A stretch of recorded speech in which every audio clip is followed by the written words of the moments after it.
Yeah. I'm super excited just to quickly introduce the topic and the guest, everyone. We're talking about cold email, how to automate personalized outreach. So automation and personalization used in the same sentence is a little bit of a conundrum. We're definitely going to talk about that, and is this doable? Can you do it? And I couldn't think of a better, company to have help us talk about this, and a better person than Byron Sierra at Matos. He's a senior AE at Apollo IO, and he's kind of like the way he uses email and leverages the platform is really crazy because you're selling most of the time, Byron, right? So it's not like Correct. you're spending 10 hours a week writing emails. You're leveraging a lot of different triggers and a lot of different functionality within the platform that people can use on any sales engagement platform. And you're going to talk about that today. But they use this process to land a lot of meetings with clients they end up working with at Apollo. So, Byron, dude, I'm super excited to talk to you today, man. Let's do it. I'll get into sharing my screen here. And like you said, Jason, that is kind of the title doesn't even make sense, right? How do you automate personalization? It's a hot topic, especially if you read LinkedIn right now. So how many people, I'm sure if we could did a poll of how many people how many cold emails have you received since this webinar started? I'm sure at least a few, right? So it's definitely a hot topic. So I'm excited to dive into this for sure with you. Yeah, one other quick thing before we dig into the content, everyone, too, is that people are asking, hey, will this be recorded? Yes, it'll definitely be recorded. The other thing, too, and a few of you have already started doing it, there's a Q&A button in Zoom at the bottom. This will help me focus like the questions with Byron. So if you have a specific question that comes up, please use the Q&A function. I'll help Byron kind of manage that. That's where we'll be answering all the questions.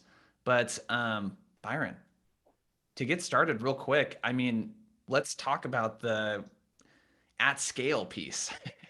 How do we automate personalized, and then we hear personalization at scale.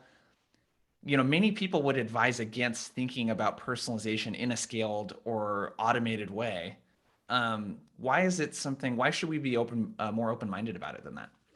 Yeah, great question. Well, the way we see it is we typically see SDRs spending hours and hours of their time building lists and then personalizing every single email for every single prospect, meaning if the industry equals this, then they'll name drop these customers. If the company size has this amount of employees, they'll mention these other customers to make sure it fits, right? As they should. They should make it personalized. You don't want to name drop Google on every single email, right? If you're emailing small businesses, it just won't be relevant to them. So what we've managed to do with conditional statements, and to your point, you can do this on any prospecting tool, any engagement tool, is to automate that process. So the SDRs only have to focus their time on that extra level of research. So if they've been on any podcast, what did they say during that podcast? We want our SDRs to make a lot of phone calls while everything in the emails is automatically being inputted. So they can spend their time in that deep level research, right? And well, we also know for a fact that not every account needs that level of research. The majority of your target audience is probably okay with a generalized email with some personalization, right? Yeah. And then your target accounts, your key accounts, those are the ones we want our SDRs to really focus their time in. Make those cold calls, do that extra level of research and stuff like that. So you're almost like thinking that, like of all the things that you're doing manually in this cold outreach process, especially around email, the stuff that you want to do manually is the stuff that actually requires like a human, like to intervene, Correct. like to add context. So like you said, podcast, if I listen to a podcast, and by the way, you guys, I don't think any prospect expects you to have listened to an entire interview with them. Like just skip somewhere to the middle of the interview and listen for 5 or 10 minutes, and pick something out. But is that what you're suggesting, is that our time is best spent on things like that versus what companies am I going to name drop in this email? What trigger am I going to look Exactly. for? What pain point am I going to reference in this email? Like all of that stuff should be kind of be figured out prior, and you can use a tool in a workflow to figure that out versus having to think too much about it. Well, and also when you're going after big accounts, this strategy doesn't work for small businesses, right? But if you're going after big accounts and you figured out a pain point, let's just say you figured out that somebody they did a case study with now works for a different company, so perhaps they might want to reach out. But once you have that information for that one account, you can use that same message for all of the different titles that you do business with, right? So there's no need to continue going that extra level of personalization once you've found that one data point that you were looking for. Now that combined with all of the other logic statements, like if the industry equals that, and if employee size, then you start getting a really nice personalized crafted message. Dude, love it. Let's dig in, man. I'm excited for this. Perfect, perfect. Feel free to add us both on LinkedIn. I'm sure, Jason, you said you were going to be sharing this, so I'm sure folks will be able to find us. Yep. I'll drop that into the chat right Okay. now. You guys can connect with Byron. So this is what we'll be discussing today, right? We're going to be breaking down personalization. What does that mean? How to automate this personalization. And like I just said earlier, how to free up your SDR's time. Make sure that they're available and able to actually make those touch points that count, right? For those folks maybe that aren't opening your emails, have your SDRs do LinkedIn outreach, cold calls, all that good stuff. Point number 2, we're going to be discussing how to maximize your chances of breaking into an account. There's a lot of different strategies that we can take. We'll be touching on those. And then scalability and operations, there are quite a few different things that we can do to make sure that we're implementing a strategy like this in a successful way, right? So we'll definitely touch on that as well and how you can implement this in your own business. And I'm just going to keep banging this drum, Jason. SDRs are an extremely valuable resource, and they should focus exactly how you said it earlier, on things only humans can do, for sure. So. Yeah, love it. Okay, so first point, breaking down personalization, right? What does an SDR typically do? So like I said, it's a hot topic right now. Everybody's being spammed at this moment. We're all probably receiving cold emails right now as well. So it's a hot topic in the sales community. Just go to LinkedIn and you'll find out. So differentiation is extremely important. As Josh Braun says too, how do you be a red X in a circle of white C, sorry, I messed that up, but you want to be different. You want to make sure your email stands out. So questions for the audience. I am curious, what data points are important in your SDR's research when you're crafting an email, when you're going after an account? What input is important? These are just some examples, right? Was the customer at a previous job? Are they currently hiring? Did they write a blog post, right? So this is the input, the research, and the output is just the result, right? The personalized message. So yeah, let us know in the chat, you guys. Mutual What input do you connections, typically look for? perhaps university, technologies they use, right? Those are things that you could typically find on LinkedIn, or if you have a data tool that you're using, you could search for these types of things. Yeah, so company values, right? Yeah. Hey, what's up, Franco? Yeah, we talked about that a lot yesterday. So if they're working with similar brands and companies, Yeah. problems that you solve, are they in your area? Are they in your area? Yep. Those are all good. Right. So once you find that out for one account, you can continue to recycle that message with the VPs, with the managers, with the individual reps, stuff like that. Jeremy Ross says pet's name. Pet's name, that'll be hard to automate and use repeatedly, but sure. Hey, if you're able to get that information, it proves that you've done your research. So that would be, Jeremy, an example of something that you cannot automate, right? You cannot automate your pet's name on every single account. So there's a difference between things we can automate, like these points, and things we cannot. Those were all good examples. Yeah, industry challenges. What are the prospects currently doing? I think geography is actually a really underrated one.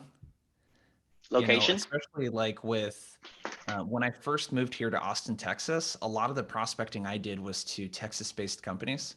So the message was very Texas-based, especially here in Austin. So if you live in any sort of, metropolitan area or a big city, or, if there's a state that's pretty prominent, make sure to use some of those, because I did all of that at scale.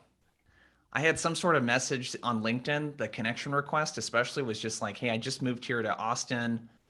So I'm a brand new Texan looking to connect with other Texans. And I'm really curious, is y'all spelled Y-A''LL or Y''ALL?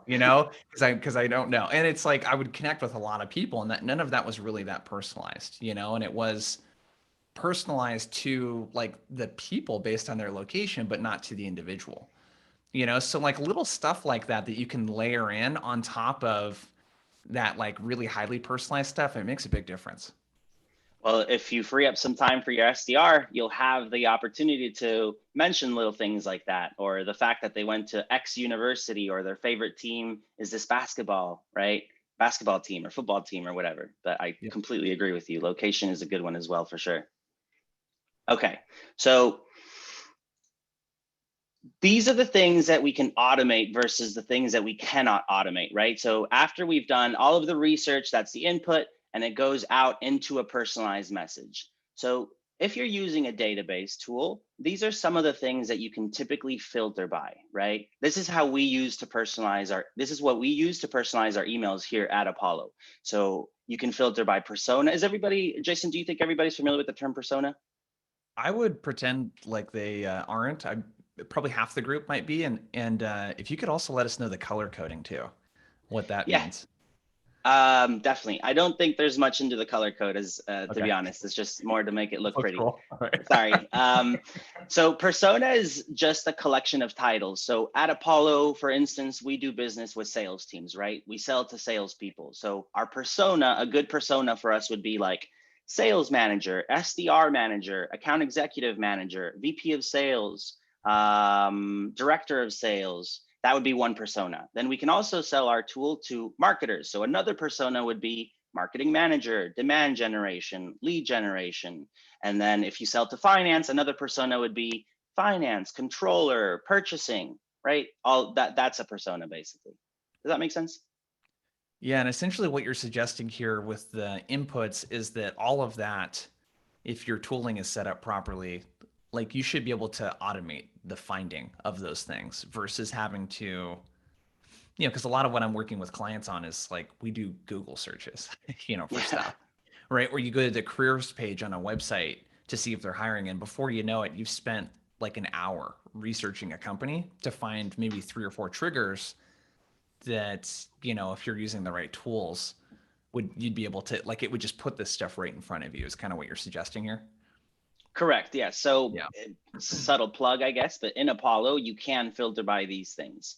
You can filter and see if somebody's currently hiring for X position, right? Yep. So I guess the color codes, these are data points that we have in most data tools. And then these are things that Apollo offers basically, but not all data tools have available. Oh, gotcha. Yeah, hiring triggers is another really big one, the new to company role. And for those of you guys that are maybe a little unfamiliar with people that are new to a role, Byron, do you see any, kind of Yeah. stats or even just anecdotal differences? And like when you reach out to someone that's like maybe 6 months into a new VP role versus someone that's been there for 20 years? Yeah, so we actually use LinkedIn Navigator, which is why this one's in yellow. And we do use Apollo for the job changes, but we use LinkedIn Navigator for new to role. And if you Yep. have Navigator, there's a filter that says time in current position and years in current company. So if you filter by under 3 months, we typically do under 3 months. And the message that we say is, hey, congratulations on your new role. You're typically into people that come in and that are hired at the VP level and director level and managerial levels are being hired to make changes. They're being hired to make moves, right? To adjust the process, to improve on existing processes. So that is why they're coming on board. So reaching out and saying exactly that has been extremely successful for us for sure. Yeah, and a lot of I forget there's another stat that was kind of interesting, like especially people in VP or C-level roles are going to spend like most of the budget that they're going to spend in that first year or two is going to be in the first 3 to 6 months. Yeah. So it's like, especially, with the tool like Apollo, let's say if you're reaching out, it's like a VP of sales. They're thinking like, dude, how can we crank up the meetings and get the top of the funnel going and like close more work, kind of thing. Um, I just threw that into the chat for you guys too. Like filter for people under 3 months in their roles in Sales Navigator, and it's a really really good filter. Game changer. And that's also why differentiation is important. I'm not the only one doing this, right? There are hundreds of salespeople that use that specific filter to go after their ideal customer profile. So just keep that in mind when you're reaching out to these folks. They're getting another 100 emails saying, congratulations on your new role. I know you just started. So, right, you need to stand out for sure. Okay, Gotcha. so this is the information we already have, whether from LinkedIn, your database, perhaps it's already in your CRM, right? This is the information that we need our SDRs to go and find, right? So who their top customers are, what are they currently selling, screenshots of your current product and how you can help them if that were to be relevant, right? Articles and posts and podcasts, LinkedIn comments, everything, right? So this is what you get from your database, and this is what you can actually automate. This is what you cannot, right? And we're going to be discussing these, how we can fully automate mostly, and all the way up to the non-scalable research, like somebody's dog's name, for example. Yeah. And someone was asking Ella, I see those, this information is mostly LinkedIn based. What if the persona of our prospects are not LinkedIn based? I would say a lot of these are not LinkedIn based, actually. Nope. Persona is not LinkedIn. Hiring, well, there's a lot of tools. For instance, in Apollo, we keep track of 5 different job boards. So it's not LinkedIn. Funded recently could be like Crunchbase technologies, could be like Built With, right? A couple different tools for sure. Yeah, Ella, we'll drop like a link for you to check out Apollo at a little bit towards the end here. But yeah, most of these triggers, and that's what I love about a platform like Apollo or something similar, is that it's going to put a lot of this information in front of you without having to like hunt around on LinkedIn for a bunch of things, right? You'll have all this information in one place. Yeah, correct. Okay, here the next slide, Jason, it's where it starts to get really interesting, right? So let's break down this whole personalization thing and personas thing. So let me do a few clicks. So these inputs, like I said, these are things that you could typically, let me go back one step. To Ella's point, actually, these are typically things that you should be able to find in your database or in your CRM.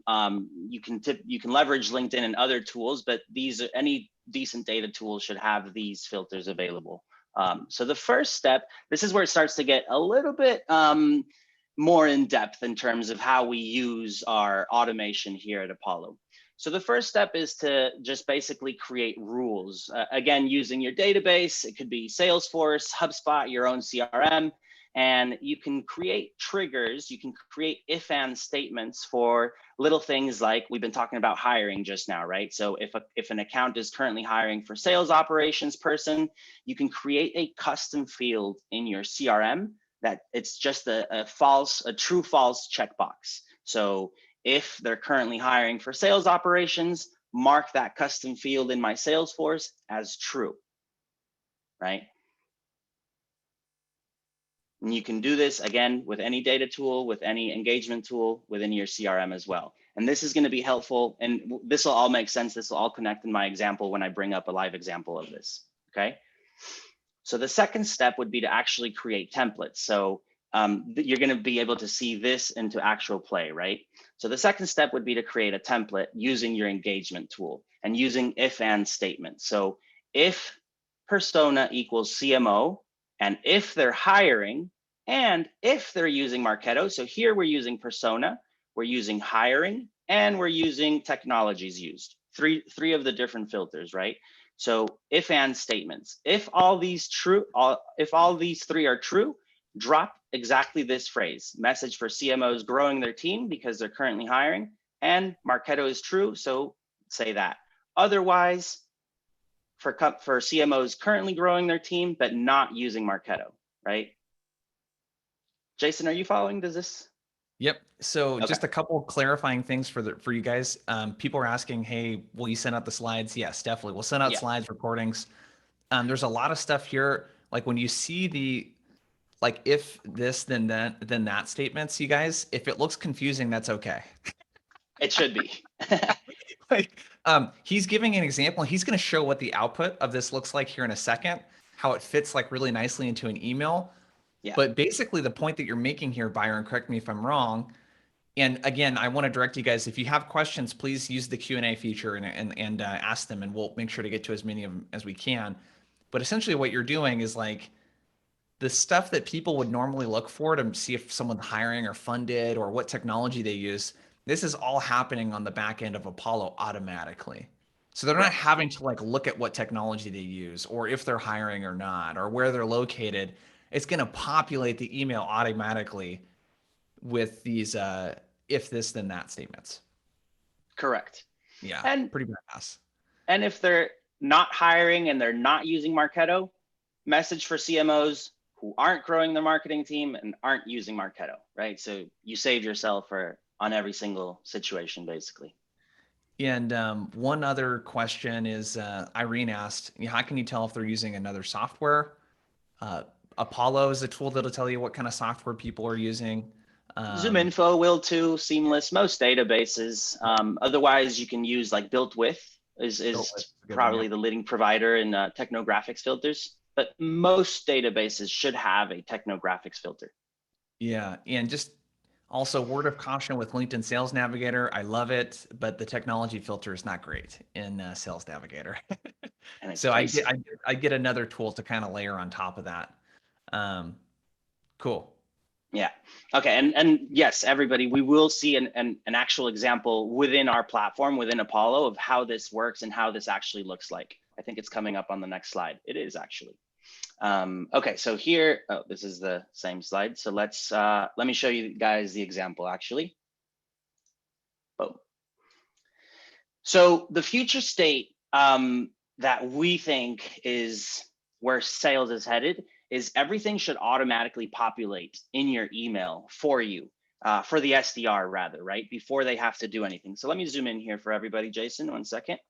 So don't focus too much on this message. I literally wrote this last night just as an example. But this is what I mean by if and statements. So sales leaders at a lot of SDRs spend a lot of time name dropping relevant customers. Like I said earlier, you're not going to say Google on every single email because it's going to be completely irrelevant for the majority of your customers. So what I mean by future state and having everything automatically populate, your SDR should come in here and everything should be done for them. And they only have to focus their time on those top accounts, right? Those extra deep level data points and personalization. So if the company size equals over 1,000, name drop, lift, and Autodesk. Otherwise, if company size equals over 400, name drop this, right? So on and so forth. You guys get the picture. But you can do this for if currently hiring, if persona equals, if industry equals, if Marketo, if Salesforce, if whatever, right?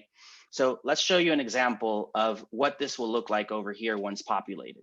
So I'm going to use somebody that I know for a fact our SDRs already did some research, and boom. Sales leaders at some of the fastest growing companies like Instapage and Podium. So I know for a fact that my man Dalton Gilgore here, has between 200 employees and 400 employees because these are the companies we name dropped. Yeah. That's pretty cool, right? Yeah, it's really cool. So, so basically with this email, it automatically populated that. And if you wanted to customize it a little more and add something in, you could, but it's Yes. basically, and let me know if I'm skipping ahead because I do want to talk to you about segmentation and how you think about, an A prospect versus a B or a C or a tier one versus tier two, tier three. But, if I was reaching out to someone that was maybe a tier two or tier three, that wasn't like maybe like a chief revenue officer, like this is probably the extent of what I would do in terms of personalization, because like I only have so much time to focus on the other stuff.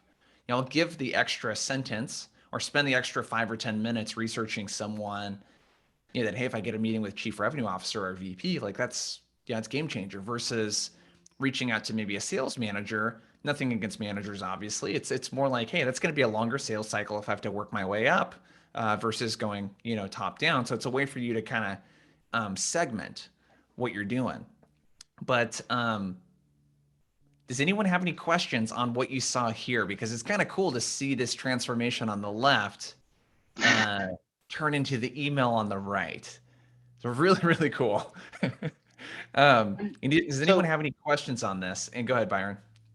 so doing that level of research, the podcast, the LinkedIn article, the comments is what we discovered, Jason, is that it doesn't produce a positive ROI to do that extra level of research for every single Yep. account.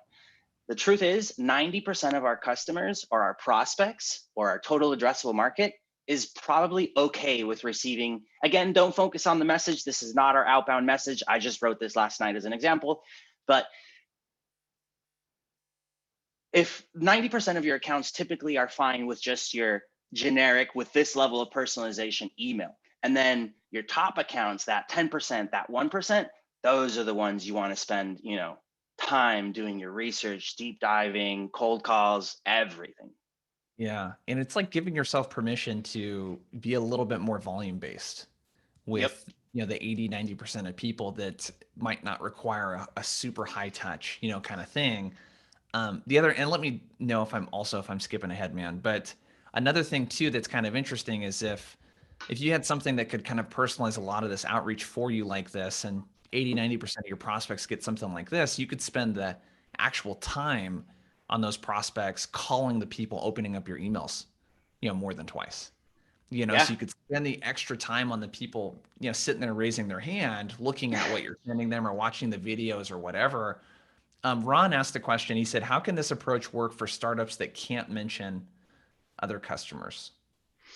Yeah, totally. So this was just, we'll actually, I think I have another example later on currently hiring, right? So this example was specifically built for the employee size, but we can also do this for, let's go back to the presentation over here. We can also do this for the example here on the screen, right? So if they're currently hiring, if your persona equals, so let's say you're going after Google, right? Hundreds of thousands of employees, and you figured out that to all your marketers, you can say this message, right? But you can also say if persona equals finance, then say this other message. So you do your research once on Google, and then you do your research for the marketers, you do research for your finance folks, you do your research for every single persona that you sell into an account, you do your research for them, and you create an if-and statement for that specific persona. So then when you send it to Google, it just, regardless of your persona, right, regardless of the title you're going after, your engagement tool is automatically going to drop the message that's relevant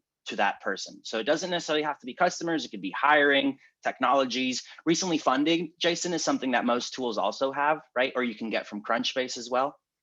And to your point, location, it could be that you have two territories. Maybe you're going after New York and Texas, wildly different pain points, but maybe you have one message and you just shoot it out. Yeah.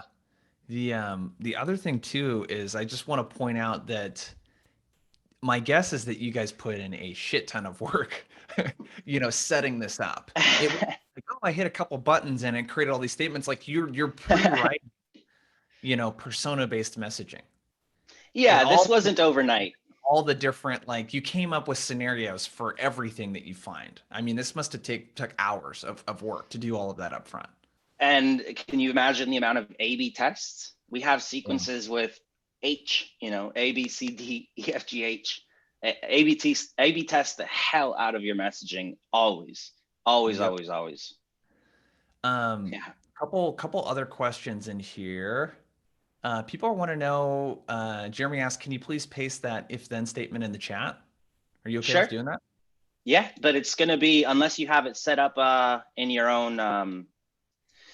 Yes, I'll paste it right here. And you guys will get the recording and like all that stuff afterwards, but just keep in mind that that's set up to work in Apollo. So you can kind of learn from like the way that he's kind of set that up. But Exactly. depending on what tool you're using, you're going to have to create, custom, kind of merge tags. Olivier, hope I'm pronouncing your name correct there. Do you have a full repository of rules and expressions that can be used? I'm assuming that's the stuff that you would find like in Apollo.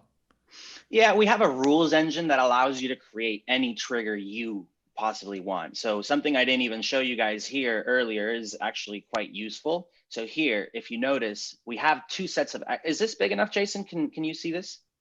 Yeah, can you guys let us know in the chat? Can you guys see that all right? The actions. I hope it's big enough. Yeah. So what this is doing is, are they saying yes? Yeah, maybe zoom in if you can a little bit. I don't I think don't this know how to lets do me that. zoom in though. You might try if you're on a Mac, hold down Command and then the plus sign, and it might let you zoom in. Yeah, I'm doing that, but it doesn't, I'll explain it. I can talk about it. So the trigger that we're setting here is also twofold, or actually in this case, we're setting up three actions, right? So the first one is setting up the custom field in your CRM that says, if currently hiring for sales operations, mark that checkbox as true, right? Okay, so the second step is have Apollo wait 1 month. And the third step is set that contact as currently hiring for false. New value equals false. Why do we want to do that? If they're no longer hiring for sales operations, we don't want to message that company with irrelevant information. So our rules are always, they always go back to false, right? Because the recent funding is no longer recent 12 months later, right? Yeah.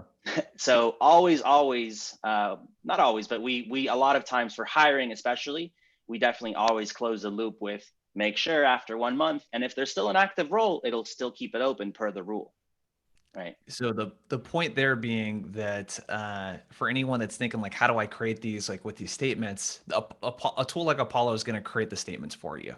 You just tell it what you want it to do, and it spits out that text right into Exactly. the email for you to copy and paste. Yeah. If by the way, if you guys are watching this and you're an SDR, BDR, AE, and you're like, well, how do I do this? This might be something that you can pass along to your manager or your sales ops team or whatever it might be too. This would be a really good presentation to potentially send their way. Um, okay, I think that let's keep moving, man. There's a couple other Okay. questions that we can get to here in a little bit. All righty. Let's, there we go.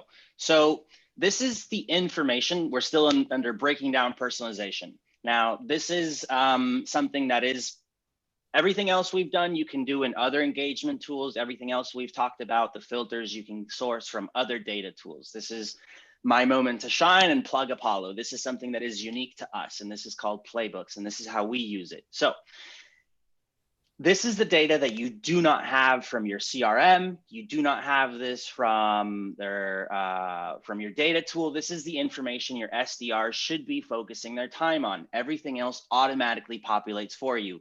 The industries, the customers you name drop, the titles, everything. So the information that we look for at Apollo is scalable input. I've also been talking about that quite a bit. Information you source once and you can continue using for the entirety of that account, right? So we have our SDRs spend their time looking at their website, LinkedIn, Facebook, everything that they Twitter to figure out who their top customers are, what they sell, who they're selling to, if they have any customers who have changed jobs, right? Maybe if they did a case study with Jason and Jason all of a sudden changes jobs, hey, you should probably want to follow Jason. And by the way, we can do this with our tool, right? We go as far in our emails our SDRs have enough time to actually build lists for our cold prospects and show personalized screenshots of their total addressable market found within our database, right? So let's look at what this looks like. Well, and actually this is pretty important. So we figured out at Apollo that all of the research that we were having them do, the SDRs, they had a process for this, and they had a very methodological. Sorry, that word is escaping me. They have a very set process, right? Yeah. They know what they do. They know how to get this information, and they know how to do it quick, right? They know where it lives. So what we did and what we found is that since they have a process, we can actually find people in India, and this is how we've been using Apollo for quite some years now. And we have a team in India who's able to do this research for us for about $250 to $4 an hour, right? And our SDRs, once again, focus on the 1% of accounts, those cold calls, that extra level of personalization. And I'm going to show you guys what this looks like in just a second. But any questions so far about this? I just dropped in the chat, you guys, to Upwork.com. We use Filipino virtual assistants. But yeah, if you're thinking about like, hey, like the research and the personalization part of this, even if I was to automate a lot of it, still takes a lot of time.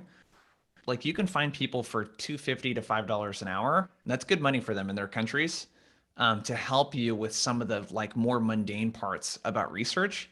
And imagine as a salesperson, even if you just did this yourself, if you had someone working for you 5 hours a week, that would save you 5 hours where you could be prospecting, selling, doing that sort of stuff.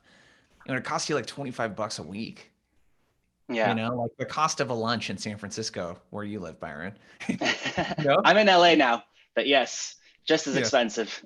Oh, you're in LA. Yes. So, Yeah. yeah, just as expensive. So, yeah, definitely look into VAs if you guys haven't, you guys, especially anyone here in a leadership position as well. I just think this is a huge missed opportunity in most big companies that I see. where the SDR team and the sales development team is doing all of their own research. And I think you can outsource some of the more mundane stuff in the list building, especially. Yep. So Jason, this next, what I'm about to share this screen right here, the playbooks examples, this is where it all comes together basically, right? So I'm gonna show you guys, this is the research that our SDRs do, right? So they have research fields in Apollo, and I'll show you a full playbooks in just a second towards the end.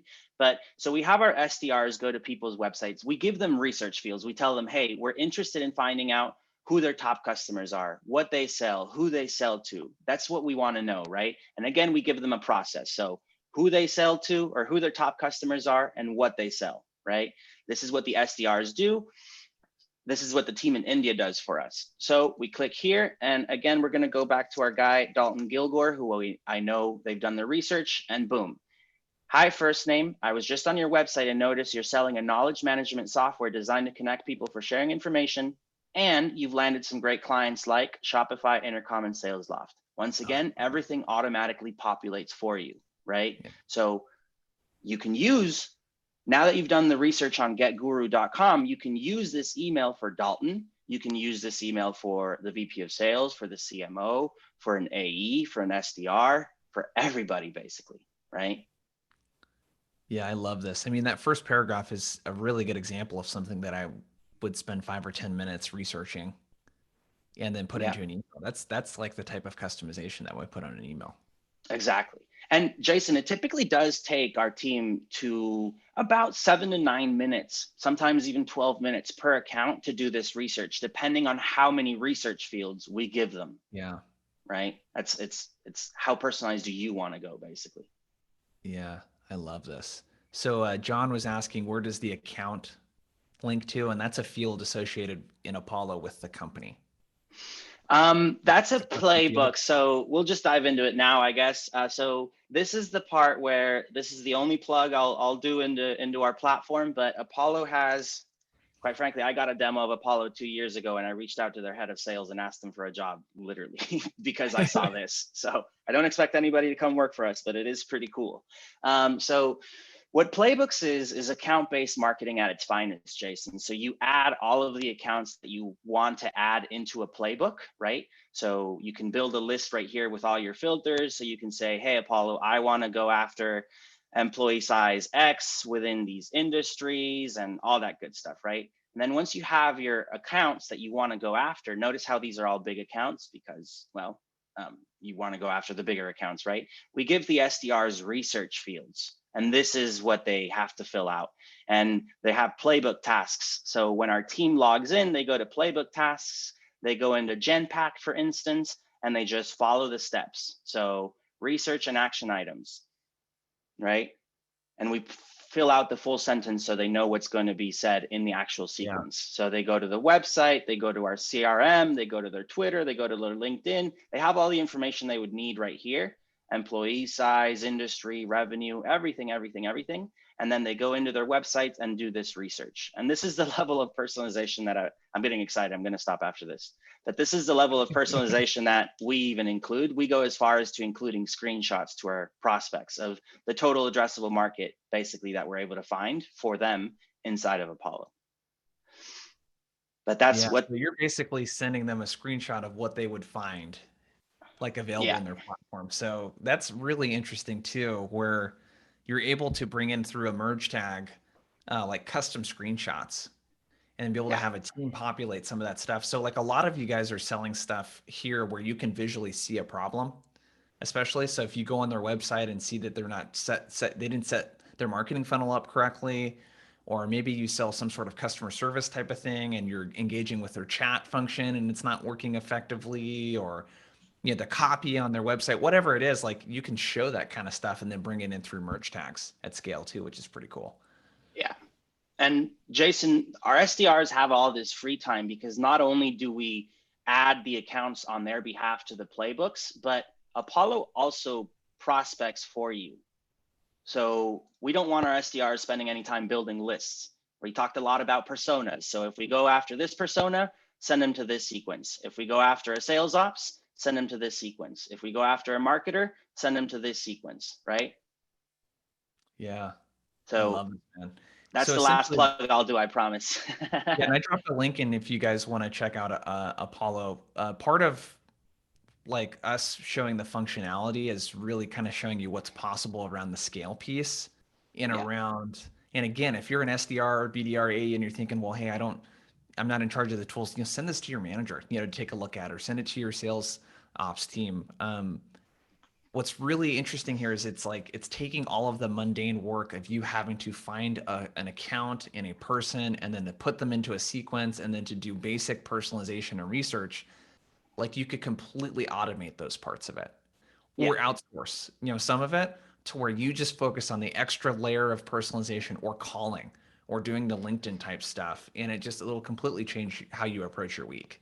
So what our SDR spend time in, Jason, after our team and our outsourced team fills out all the research fields, is our SDRs actually cold call, send private messages via LinkedIn, Yeah, any other way they possibly can to prospect our top 10% customers. Again, they leave the 90% and they have their key accounts and they go after those only. I love it. And And everything Denny, else just prospect. Yeah. oh no, sorry, man. And then Denny and Joe Bay, I don't know if that was a play off of J Bay, but they were asking, does Apollo integrate with HubSpot? Yes, it does. And we Okay. can do all of this with HubSpot as well. And Ramesh asked, do you have data on response rates from this level of personalization versus basic HubSpot personalization? And I think like a bigger question, Byron, might be like, what sort of response rates would you expect, like doing something like this at scale versus doing something that's highly personalized? And how do you think about, like the scale part of it and like what makes sense from a math standpoint when you're doing that? Well, I'll just say this, put it simply. We have 2 SDRs and 10 account executives, and I block off my calendar and literally write no mas, no more, because I cannot do more than 9 demos a day. Yeah. This works. It is a volume game, 100%.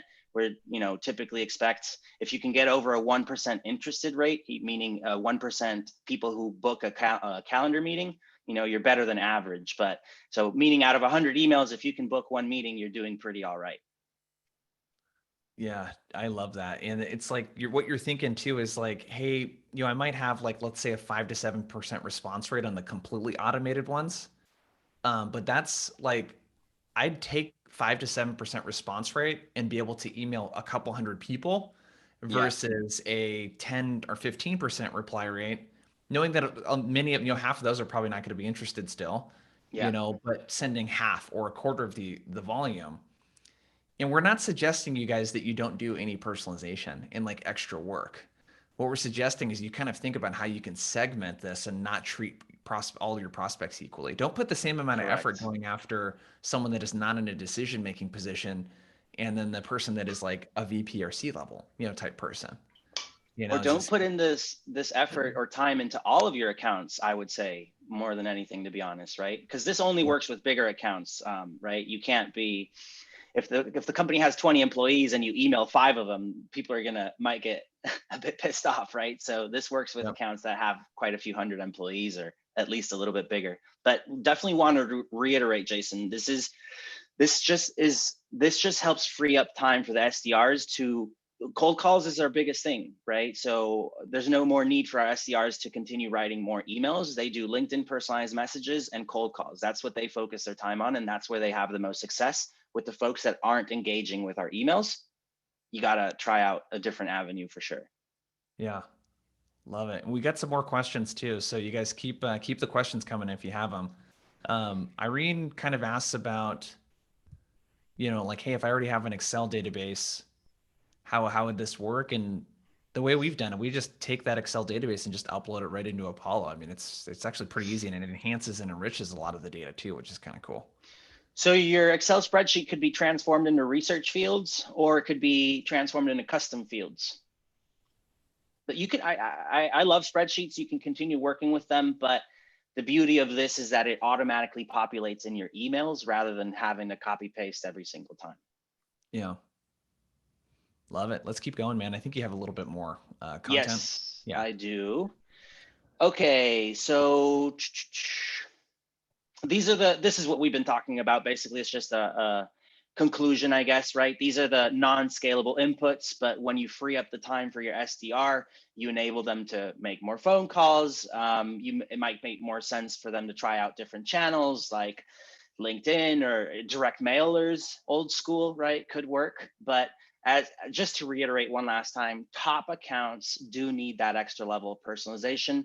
The majority of your total addressable market does not. The majority of your total addressable market is going to have, at least in our experience, the same ROI, the same response rate if you're able to build something like this versus spending that time for every single prospect.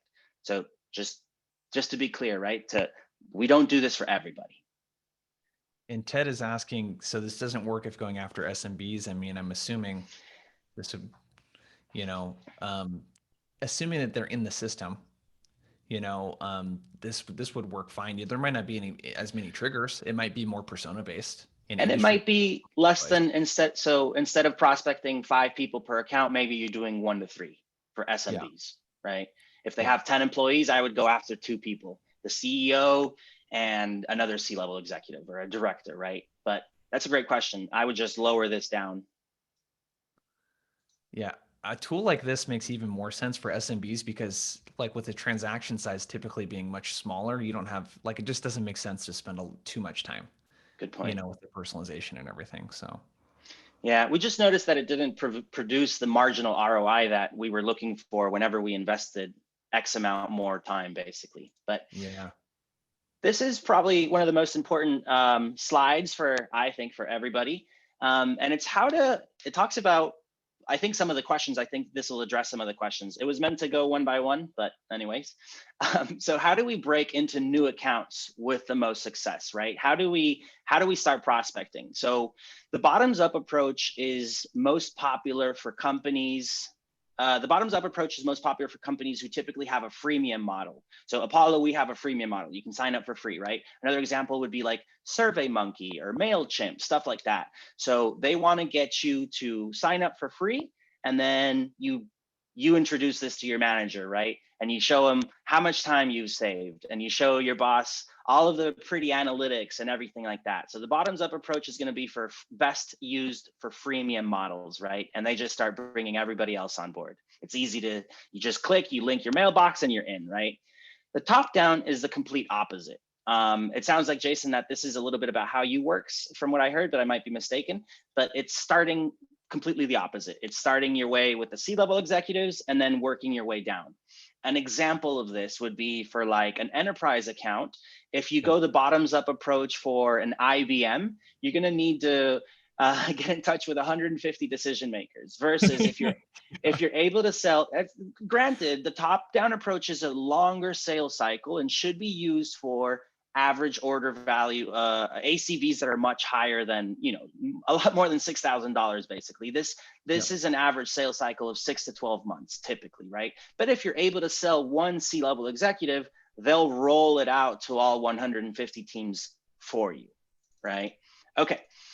And feel free to ask questions about each one of them, by the way. So scattershot approach is meant to initiate a conversation between reps, between managers, and between VPs. The idea is that next time they have a one-on-one or a meeting, they actually bring it up. Hey, have you heard of Apollo? Have you heard of this tool? Did you get an email? That's the scattershot approach, right? And yeah, you just want your product to come up during a meeting, basically. And then data-driven is what we do, right? We have figured out via our own sequence data and analytics, and you can do this with any tool, we've figured out what titles are the best ones to go after first, right? We know who we have more success booking a meeting first, which is why you guys see this over here. First step, research field. Second step, SDR leader. Third step, sales leader. Fourth step, sales ops. Fifth, marketing, So we have figured out who we are able to book more meetings with the fastest, and that's the way we approach it, right? We create personas, and then we reach out in order of who we have the most success with. Yeah, I love this. Right? I typically will do kind of a mix between scattershot and data-driven. I just don't have as many data points as like you guys are getting. So like starting at a director level is pretty good. It's like one step away from a VP, and it's also they're kind of close enough to the troops, so to speak, that they have an idea of what's going on the ground level with like the managers and like the frontline folks. But this is really interesting because I think a lot of people get really bogged down with like one approach. Yeah. Yeah, they've been doing bottoms up forever and it just doesn't work, and they've never tried top down, or they've never tried a scattershot approach, or they've never tried just looking at, hey, with our AEs and like what we've closed in the last 12 months, like who are the decision makers? Like who are the people that really like, or who are the really people that really champion this? You Yeah. know, that kind of thing. Quick comment on the top-down approach.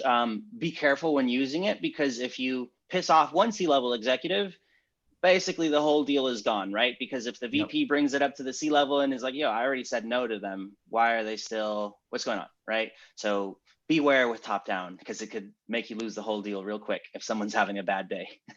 Yeah. No, this is cool. Last slide, Jason, or we can answer some questions. By the way, I don't have a hard stop. I know we're coming up on 5 minutes. I'm happy to stay a little bit longer afterwards. It's up to you. But last slide or questions, up to you. Let's go to the last slide. Okay, last slide. So you can't just purchase a database. You can't just purchase an engagement tool and say, we're good to go. We're going to blast 1,000 emails a day. You will get spam blocked. You'll go to jail. Your email will be blocked. Your domain will be screwed. It's a pain in the butt, right? So what we do, what we offer at Apollo, which most engagement tools should offer as well, what we do here at Apollo is we do low volume email sending. So we have throttles in our platform, and any engagement tool should have this as well. So our volume is 240 emails per day, 50 per hour, and at least 90 seconds in between each email, just so Google, Outlook, Microsoft doesn't catch on as easily to your automation, because they are also very smart tools and they don't like automation. We also allow up to 5 mailboxes for AE. So at the end of the day, we have 240 times 5, right? Roughly 1,200 emails that we can send per day safely. What do I mean by 5 mailboxes? So I prospect from Byron M at apollo.io. I also prospect from Byron Mattis at Apollo. I also prospect from Byron. I also prospect from B Mattis. I also, you know what I mean? So we allow up to 5 mailboxes. We have a rules engine. We've talked about our rules engine quite a bit today. We have a rule that allows you to automatically rotate your mailboxes, so you don't even have to manually pick and choose, right? We have to somebody's question, we have a direct sync with both your Salesforce and or HubSpot, and all of your activity is automatically synced. If you want a contact or an account to be created in your CRM on your behalf, we can also do that, saving the reps a lot of time. I remember how much time I spent creating accounts. Now I can do it via Apollo very easily just by clicking save. And automatic prospecting, what we covered here at the end, which is the playbooks, right? Wow, this took a full hour. We covered quite a bit. Dude, we had a lot of questions. This was great, Byron. We got a couple more questions I think that we can get to, you guys, and then I got a hard stop here in about 4 minutes, man. So, okay. Bart asks, how could the smallest companies or solopreneurs use this type of automation or parts of it? And we kind of already answered some of this stuff, but if you want to just kind of do rapid fire, Byron. Yeah. So to a solopreneur, the more reason to use this. You do not have the time to prospect, to work on legal, to work on finances, to work on shipping, to work on everything, and prospect and book your meetings for yourself. So the smaller the team, I would say, even the handier this could become. Yeah, I really think with SMB and smaller teams, like you really need something like this, in order to scale it. And I just dropped in the Apollo link again, you guys. And also, give Byron some love on LinkedIn. Connect with him. Bart, there you go. Irene has a question about playbooks. Irene, I think that would be something probably to cover offline or like with the Apollo support team. John, are there templates for the playbooks? So we do not have templates for the playbooks. Yeah, so it's kind of like create your own adventure, kind of thing, John. I would start with oh, go ahead, Byron. We do have, if you purchase an annual program with us, we do have an onboarding and dedicated customer success manager where you are able to say, hey, this is what I'm trying to build. Can you help me? And yes, we will hold your hand and walk you through that process. Yeah. Ted asked, what about Zapier? We have It just rolled out, Ted. Literally this week. I haven't taken the training, so can't answer any questions, but it is live in Apollo now. Yeah. And by the way, Apollo is going to take care of most of the stuff that you would use Zaps for. Dude, Zapiers are, it can be a freaking nightmare, dude. With like when you get too many of those things going. Ella asked a good question, which was the how to make sure the emails not be spammed and affect the email domain. So just to make sure this was clear, this is what we do in Apollo to help help avoid spam, bounces, everything. All of these things help for sure. Yeah. So making sure that you're not sending too much volume. There's a lot of resources online, you guys too. If you just Google, cold email spam or cold email, email Yeah, deliverability. Yep. this It is looks from like our you got, help center. can If you you throw have, that in the chat actually, yeah, Byron? if you use Gmail, you should do these things for sure. These are all things that we recommend doing, part of the onboarding process here at Apollo. Just dropping that here in the chat. There we go. Love it, dude. That's a great link. Dude, we are out of time. Thank you so much, Byron. This was freaking awesome. This blew me away. The first time you showed me some of this stuff, I'm like, oh, because I use Apollo and I'm not quite the power user that I need to be, with this stuff. So it's got me thinking a lot about that. And thanks everyone for the participation. But Byron, any last kind of parting thoughts, man? Anything you want to leave everyone with?